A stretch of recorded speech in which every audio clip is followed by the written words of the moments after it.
3.13 ની સમજૂતી લઈ રહ્યા છીએ. સજીવો અને વસ્તી. આપણી આજુબાજુ જેટલા પણ સજીવો રહે છે, સજીવો ભેગા કોઈ જગ્યાએ થાય તો આપણે એને વસ્તી કહીએ છીએ, બરાબર. તો એની અંદર આપણે એવું સમજ્યા હતા કે કોઈ પણ સજીવ હોય અથવા તો જે સજીવ જે વાતાવરણમાં રહે છે એ વાતાવરણને આપણે નિર્જીવ પરિબળોથી એ આવરિત છે એવું વાતાવરણ કહીએ. ટૂંકમાં પાણી હોય, પવન હોય, હવા હોય, આ નિર્જીવ છે, અજૈવિક પરિબળો છે, બરાબર. તો આપણે સજીવો અને તેનું પર્યાવરણ, સજીવો અને તેનું પર્યાવરણ આ ટોપિકની અંદર ચર્ચા કરીએ છીએ. તો એ ટોપિકમાં આપણે પૃથ્વી છે તો એ પોતાની ધરી પર પરિભ્રમણ કરે છે, બરાબર. સૂર્યની આજુબાજુ એ પરિક્રમણ પણ કરે છે. સાથે સાથે આ જે બદલાવ આવે છે, આપણે વૃષ્ટિપાત હોય, બરફ વર્ષા હોય, હિમપાત હોય, વરસાદ હોય, આ બધું જે ફેરફારો આવે છે, ઋતુમાં ફેરફાર આવે છે, એ પૃથ્વીની પોતાની ધરી પર ફરવાના કારણે તેમજ સૂર્યની આજુબાજુ ફરવાના કારણે બધા ફેરફારો આવે છે, બરાબર. એટલા માટે પૃથ્વી પોતાની ધરી પર અને સૂર્યની આજુબાજુ પરિક્રમણ કરે એટલા માટે આપણે ઘણા બધા ફેરફારો પૃથ્વી પર જોવા મળે છે. ઋતુ બદલાય છે, બરાબર, શિયાળો, ચોમાસું. તો એની સાથે આપણે એક પોઈન્ટ સમજ્યા હતા, વૃષ્ટિપાત શબ્દ સમજ્યા હતા. બરફ વર્ષા થવી, વરસાદ વધુ પડતો થવો, હિમપાત થવી, બરફ ઓગળવો હિમાલયની અંદર. તો એના કારણે શું થશે? તો પાણી ઓગળે, ચલો હિમપાત થાય તો પાણી ઓગળે, બરાબર. સોરી, બરફ ઓગળે એટલે પાણી તેમાંથી ઉત્પન્ન થાય. તો એના કારણે સમુદ્રની સપાટી છે ઊંચી આવે છે. સમુદ્રની સપાટી ઊંચી આવે તો જે કિનારાના શહેરો હોય, હવે કિનારા ઉપર જે વિસ્તાર છે એ પાણીમાં ગરકાવ થાય છે, એટલે પાણીમાં ડૂબી જાય છે. આવા કેટલાક બદલાવ આવે છે.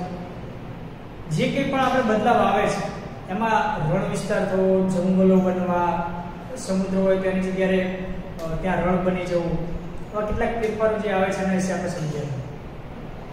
તો હવે આપણને એવું થાય, ટુંડ પ્રદેશ એક શબ્દ આપણે સમજ્યા હતા, એ ખાસ યાદ રાખવાનો.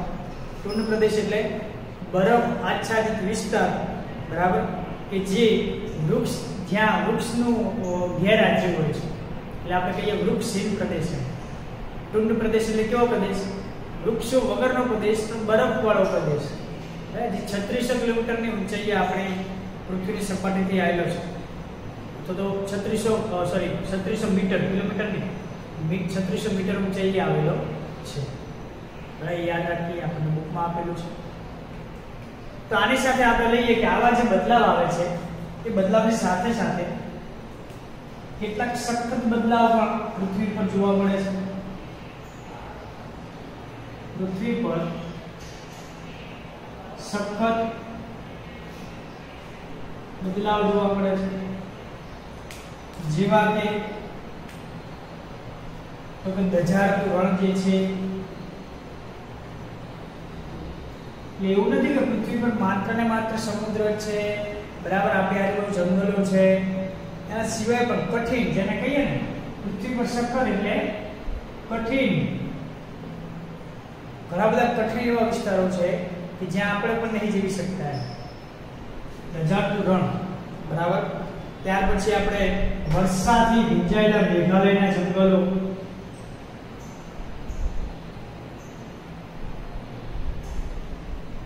વર્ષાથી ભીંજાયેલા મેઘાલયના જંગલો, બરાબર. બધા આપણને ઉદાહરણ આપેલા છે એ યાદ રાખવાના છે. મહાસાગર જે હોય એ મહાસાગરની ખાઈઓ, આ બધા એવા વિસ્તાર છે કે જે સજીવને જીવવું થોડું અઘરું પડે છે, બરાબર ને. બરફવાળો પ્રદેશ જે હોય ત્યાં, પછી ધ્રુવીય પ્રદેશ જે ગરમ ઝરણા ધરાવતા હોય છે ત્યાં ગરમ ઝરણા, કે જ્યાં જમીનમાંથી ગરમ પાણી જ નીકળે છે અને ત્યાં ગરમી વધારે હોય છે. તો આવા પણ વિસ્તારો છે કે જે પૃથ્વી પર સખત તરીકે ઓળખાય છે, કઠિન છે, કે જ્યાં સજીવો જે છે એ જીવી શકતા નથી, બધા સજીવો ત્યાં રહી શકતા નથી. હવે એમાં પણ આપણે એવું કહી શકીએ કે કેટલાક સજીવો એવા હોય છે કે કઠિનમાં કઠિન પરિસ્થિતિની અંદર પણ જીવી શકે છે. બરાબર, આપણે 11મા ધોરણની અંદર સમજેલા છે. બીજું ચેપ્ટર જે છે જૈવિક વર્ગીકરણ, એમાં આપણે આર્કીબેક્ટેરિયા નામનો એક શબ્દ સમજ્યા હતા. આર્કીબેક્ટેરિયા એટલે અક્કડ હોય, અને એ અક્કડ બેક્ટેરિયા જે છે ને એ ગરમ ઝરણામાં પણ જીવી શકે છે. તો એવા કેટલાક સજીવો છે કે જે અન્ય કઠિન પરિસ્થિતિમાં પણ જીવી શકે છે, અક્કડ હોય પોતાની જાત પર. એવો શબ્દ આપણે ત્યાં વાપરેલો, અક્કડ આર્કીબેક્ટેરિયા. પણ આપણે સરેરાશ જોવા જઈએ તો ટૂંકમાં ત્યાં સજીવ છે એ જીવી શકતા નથી. તો આ પ્રમાણે આપણે પૃથ્વી પર જે જીવન છે એ ખાલી ને ખાલી કે અનુકૂળ નિવાસસ્થાનો માટે જ પૂરતું નથી. એમ આપણે જ્યાં રહીએ છીએ એ અનુકૂળ વિસ્તાર છે, તો કે અનુકૂળ વિસ્તાર માટે ગમે ત્યાં આપણે જઈએ તો બધી અનુકૂળ વિસ્તાર હોય ખરો આપણા માટે? તો પછી ના જ હોય. બરાબર, એવા પણ વિસ્તારો છે કે જે કઠિન છે. એ આપણે ઉદાહરણ યાદ રાખીએ, પૂછાતા હોય છે. ચલો, ત્યાર પછી આપણે જેવા પણ વિસ્તારો છે એના આધારે નિવાસસ્થાનોની અંદર કેટલાક પરિબળોના કારણે પણ આ બધા નિવાસસ્થાનોમાં પણ કેટલાક બદલાવ આવી શકે છે. જેમ કે કેટલાક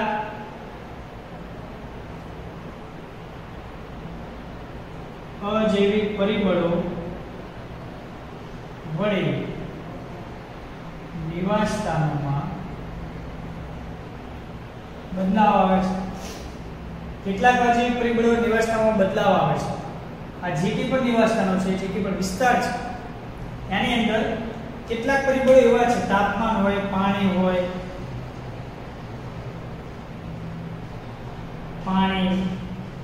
પ્રકાશ, હવા, આ બધા પરિબળો એવા છે કે જેમાં કંઈક ફેરફાર આવે ને તો તરત આ બધા જે વિસ્તાર છે એમાં ફેરફાર આવે છે.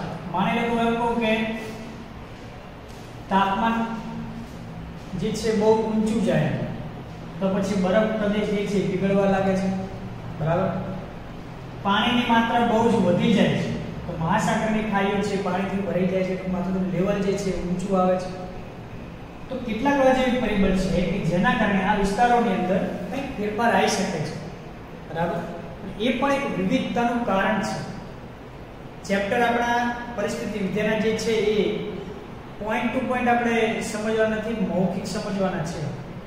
બરાબર, શબ્દો આપણે પકડવાના છે, શબ્દને સમજવાનો છે. જે કંઈ પણ આપણે સમજી રહ્યા છીએ કયા શબ્દ સાથે સંકળાયેલું છે તો કે વિવિધતા. જૈવ વિવિધતાનો ટોપિક આપણે સમજી રહ્યા છીએ. બરાબર, તો આ પ્રમાણે પૃથ્વી ઉપર અજૈવિક પરિબળો ની અંદર કંઈક બદલાવ આવે તો વિસ્તારની અંદર કંઈક બદલાવ આવશે ને એને જ આપણે જૈવ વિવિધતા કહીએ છીએ. બરાબર, એ જ આપણા માટે કંઈક ભિન્ન સ્વરૂપ તૈયાર થાય છે ત્યાં. તો આ અજૈવિક પરિબળો આ પ્રમાણે આપણને બદલાવ લાવે છે. એના માટે એક ચાર્ટ આપણને આપેલો છે બુકની અંદર. તો એ ચાર્ટ આપણે જોઈએ.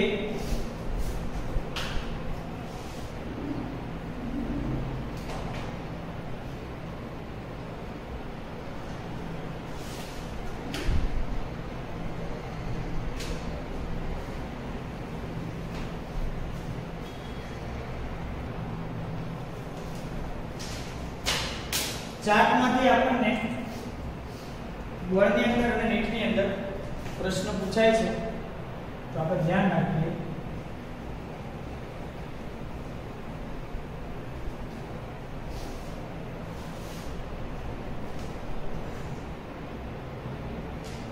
અલગ અલગ વિસ્તારમાં અલગ અલગ તાપમાન હોય. જેવું તાપમાન હોય એ તાપમાને કેવા પ્રકારની નિવાસસ્થાન જે છે કેવા પ્રકારનું તૈયાર થાય છે. વૃષ્ટિપાત હોય, તાપમાન હોય, એના આધારે કયા પ્રકારનો વિસ્તાર તૈયાર થાય છે એને લગતો આપણે એક ચાર્ટ સમજવાનો છે.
એ વૃષ્ટિપાત આપેલું છે બરાબર, સેન્ટીમીટરમાં આપણને માપ આપેલું છે. એટલે કે કોઈ પણ પ્રકારની વૃષ્ટિપાત થાય, આપણે આગળ સમજ્યા છીએ બરફ વર્ષા હોય બરાબર, વરસાદ હોય, હિમપાત હોય, તો એની માત્રા લખેલી છે. પૃથ્વી ઉપર 50 સેન્ટીમીટર એનું જે થર છે એ જામ્યું હોય, બરફ હોય તો બરાબર, વરસાદ હોય તો કેટલો પડે તો 50 સેન્ટીમીટર, એ રીતે આપણે ગણતરી કરવાની છે. આ બાજુ જે છે એ આપણને વાર્ષિક તાપમાન આપેલું છે. શું આપેલું છે? વાર્ષિક તાપમાન. આ પણ વાર્ષિક જ છે બરાબર. એક વર્ષે તાપમાનની ગણતરી આપણે કરીએ તો વર્ષ દરમિયાન કેવો એ બદલાવ આવ્યો એમ. ચલો હવે સૌ પહેલા લઈએ રણ વિસ્તાર કેવું હોય, તો આપણે વિચારીએ કે રણ હોય બરાબર, તો એની અંદર તાપમાન કેવું હોય? પહેલા તો ઊંચું હોય. રણમાં તાપમાન કેવું હોય? ઊંચું હોય. સામે વૃષ્ટિપાતની કોઈ પણ બરફ વર્ષા, વરસાદ ને બધું કેવું હોય? સાવ ઓછું હોય બરાબર. તો આપણો ચાર્ટ જે છે એ ટૂંકમાં માની લો કે વૃષ્ટિપાત તો ત્યાં થતો જ ના હોય બરાબર, વધારે વરસાદ, વધારે બરફ વર્ષા કંઈ ના હોય, તો 100 ની અંદર જે રહેશે તો 50 ની અંદર રહેતો છે. આ રસ્તા, આ જે પટ્ટો છે એ પટ્ટામાં એનો ચાર્ટ આવતો હશે બરાબર, રણ વિસ્તાર માટે. પહેલામાં વિચારવા માટેની વાત છે, બાકી આપણે એને ગોખીને પણ યાદ રાખી શકીએ છીએ. ચલો, તો આ પટ્ટો છે, કેટલું તાપમાન ઇષ્ટતમ જાય તો આપણે 25 સુધી લઈએ. અહીંયા ડાયરેક્ટ સમજવાનું છે એટલે 25 સુધી કે 20 સુધી લઈએ તો આપણને બુકમાં આપ્યું છે એ પ્રમાણે અહીંયા લઈએ તો 5 થી 20 આપ્યું છે અને આગળ 50 સુધી આપણે જવાનું છે. કેટલા સુધી? 50 સુધી જવાનું છે. એટલે અહીંયા આરયુ લેવલ લેવાનું છે અને અહીંયા 20 અને 5, કારણ કે માઈનસમાં તો રણમાં તાપમાન જાય બરાબર, માઈનસમાં જાય ખરું? ના જાય ને રણમાં, એ 0 થી ઉપર પછી ગમે એટલું વધે, માઈનસમાં ના જાય એટલે માઈનસમાં તો ચાર્ટ આવશે. 5 થી તાપમાન શરૂ થશે, 20 સુધીનું આપણે તાપમાન ગણીએ. વૃષ્ટિપાત છે 50 લેવલ સુધી ગણીએ બરાબર. આટલું લેવલ છે આપણને બુકમાં આપ્યું છે. તો આને આપણે નામ દઈએ છીએ રણ. રણ પ્રદેશ આ પ્રકારમાં આબોહવામાં રહે છે.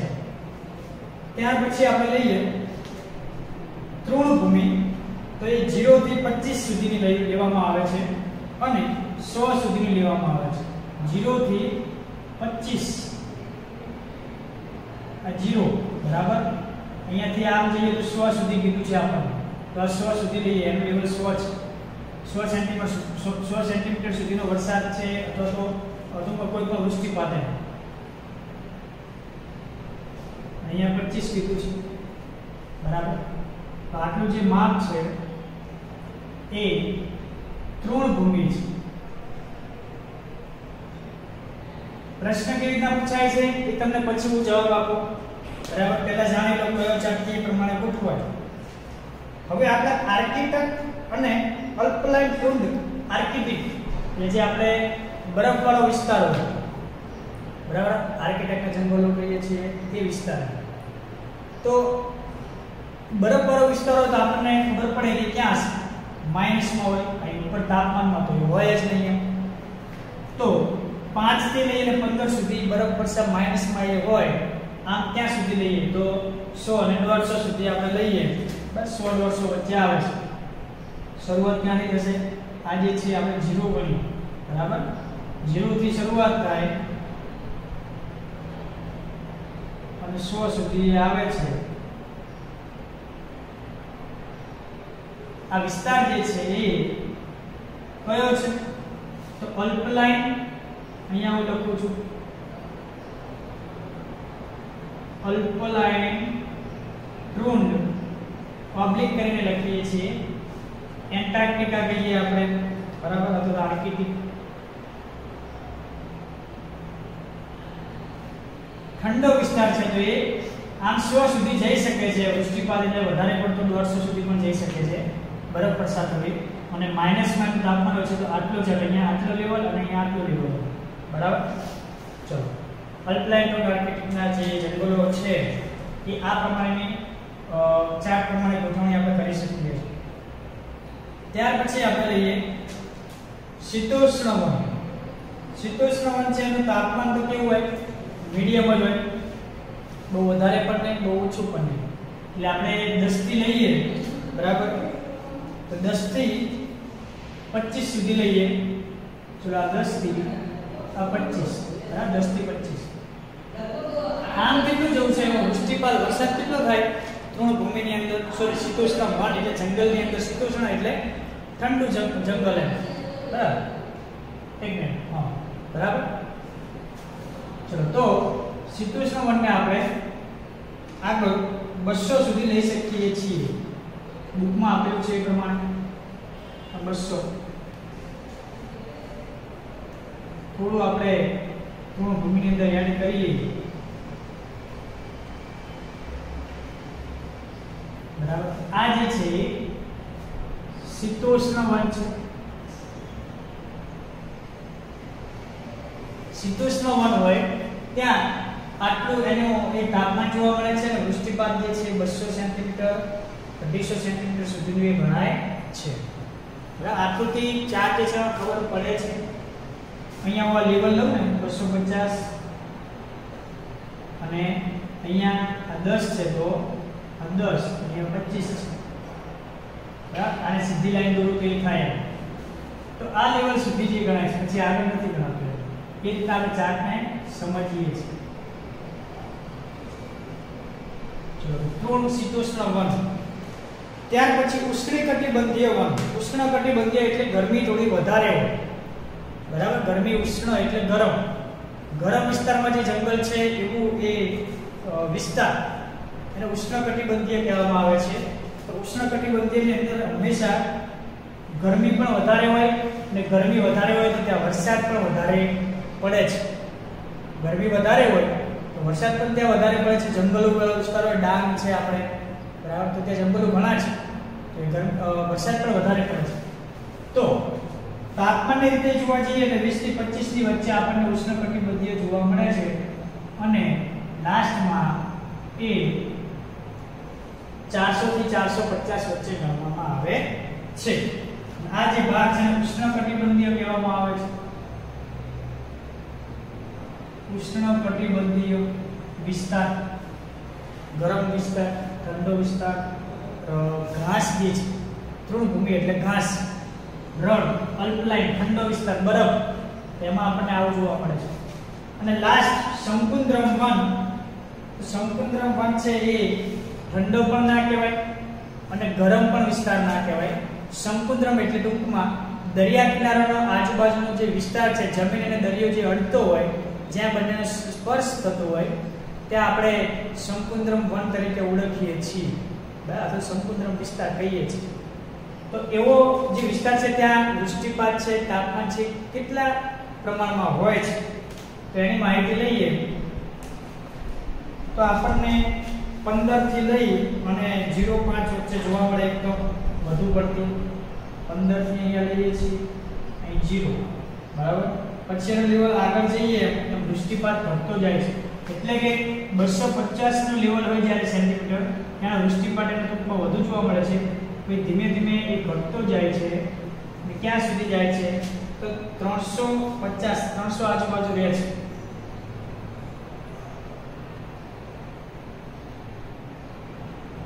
અહીંયા ઉપરની બાજુ 15-20 સુધી જઈ શકે છે. આપણે 15 સુધી બુકમાં આપીશું તો એટલા સુધી રાખીએ કે કેલ્ક્યુલેશનમાં ભૂલ ના પડે. ચલો તો આ વિસ્તાર છે એ શંકુદ્રમ વન તરીકે ઓળખાય છે.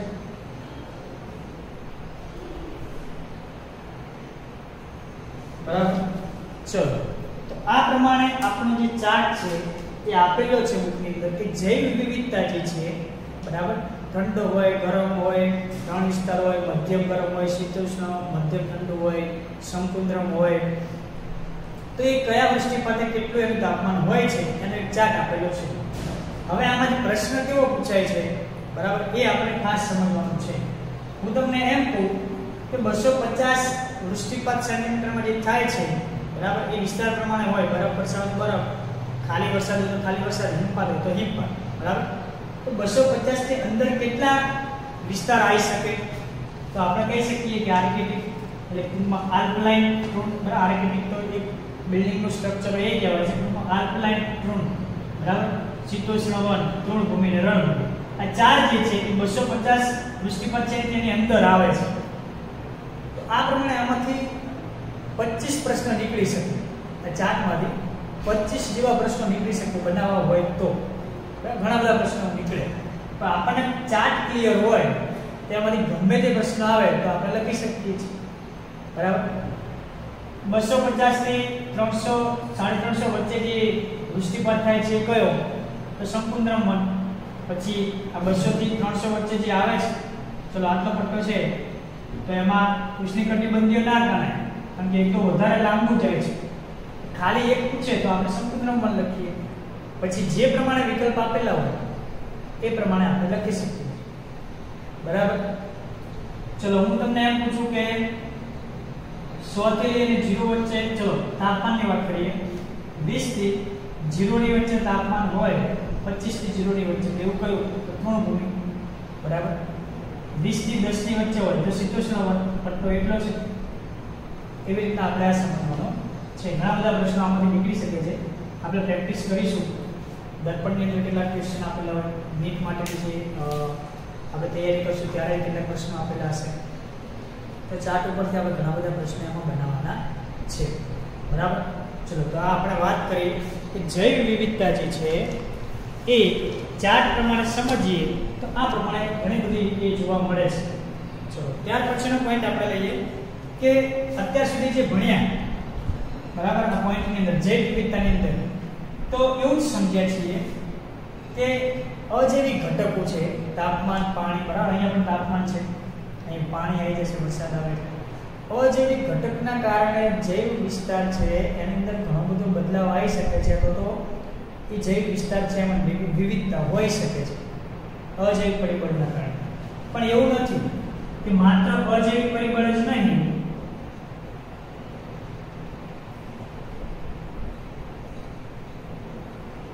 પરંતુ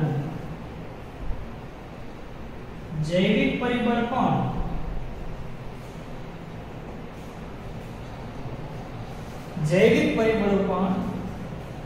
જૈવ વિવિધતા માટે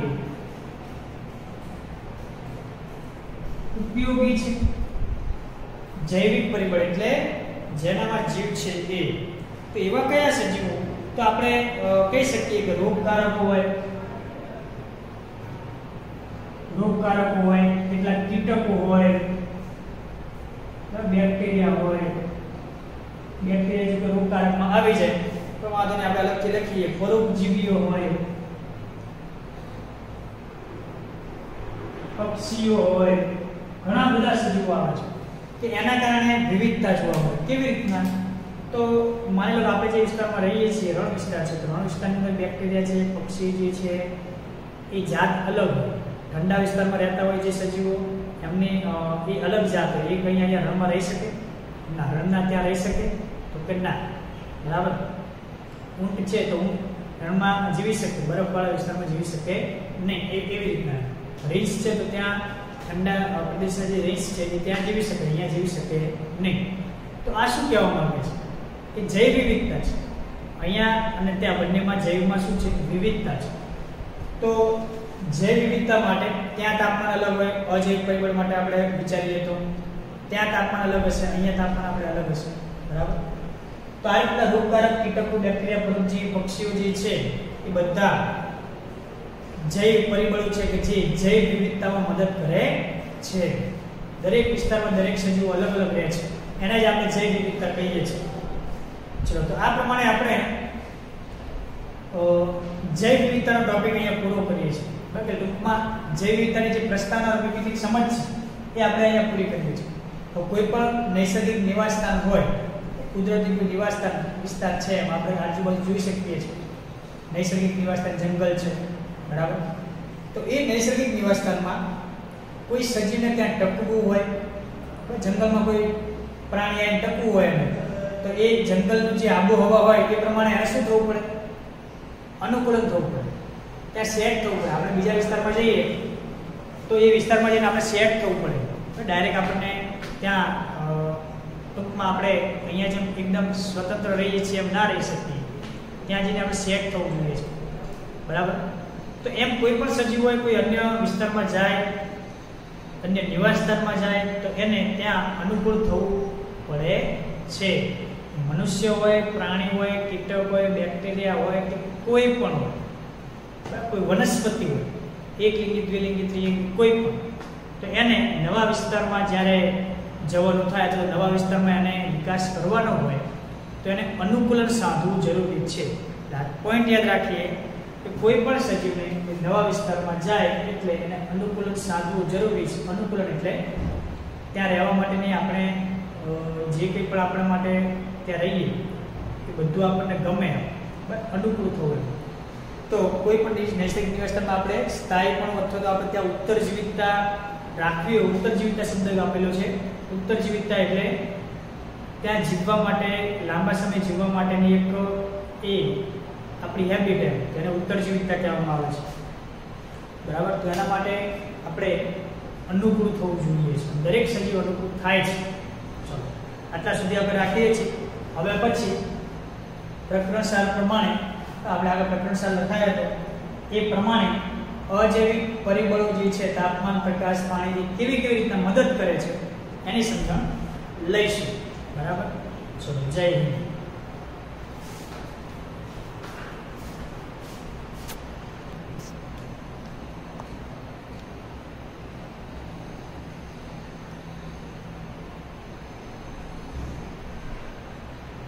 નીચેની લાઈન કદાચ દેખાતી નહીં હોય શરૂઆતમાં, તો આપણે આ જોઈ લઈએ, લાસ્ટમાં દેખાય છે.